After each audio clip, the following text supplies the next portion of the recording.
Most potential technologies. If you're new here, the purpose of this channel is to release new clean energy technology to the people, free of fear and greed, open sourcing it, working together, showing every step of the process. If you're interested in that, stay tuned because we're coming at you from my garage. I'm showing you the build of their current project, the release of this technology, all the steps, everything in fulfilling my lifelong passion of bringing free energy to the people. I've spent the last 15 years or so of my life researching suppressed technologies, patents, getting an electrical engineering degree, and I've come to the conclusion that the easiest way and most scalable technology is these types of high voltage motors that produce a spinning wheel, a rotor. They do this by taking a run battery, putting a voltage into a coil, a pulse, it creates a magnetic field, and that magnetic field repels or attracts magnets, causing rotation in this rotor. This rotor has magnets taped on the outside. The rotor is a bicycle wheel, and this particular build is called a Bendini motor. So after we take our pulse and we cause a magnetic field to cause the rotation of this rotor, we shut it off. And there's a collapse of that magnetic field. Now, we put in 12 volts from this run battery, but because of the amplification effect of these coils of wire, what comes out is much higher voltage.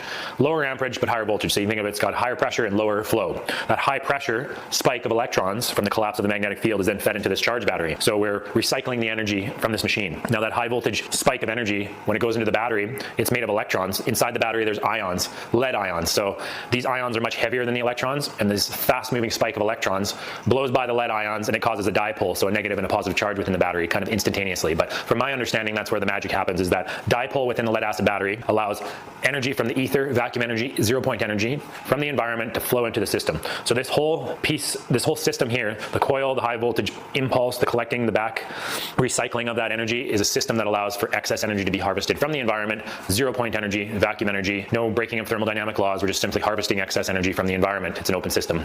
Depending on where your box is, there's always a bigger box in an open system. Now, I've been upgrading this. Their current project is an upgrade of this technology. There's been many different types of spinning rotors. There was an inventor in the 50s, 60s, Ed Gray. He built one that basically put massive discharges of capacitors into coils and caused a rotor to move. He had copious amounts of energy. There's been other guys like Bendini. Bill Mueller, he's actually lived near me. He's gone, but he had a motor down in Penticton, British Columbia, and I'm in Kelowna, British Columbia. So there's literally huge amounts of inventors who have already implemented this tech, proven it, displayed it for others, but they got scared off. Those guys have all passed. Anyways, building on the backs of those inventors, we're gonna take this technology and implement it. We're not inventing anything. We're just simply building together in an open sourced way to fix the world and the current energy production problems that we have in this planet.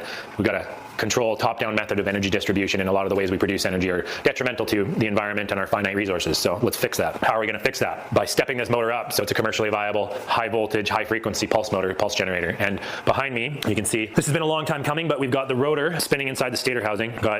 I'll show you guys a little bit of what it took to get this rotor together. It was a lot of work. I had to use dry ice to shrink the shaft and get it into the rotor, a nice tolerance fit. I'll show a little bit of that footage now. So this is me in my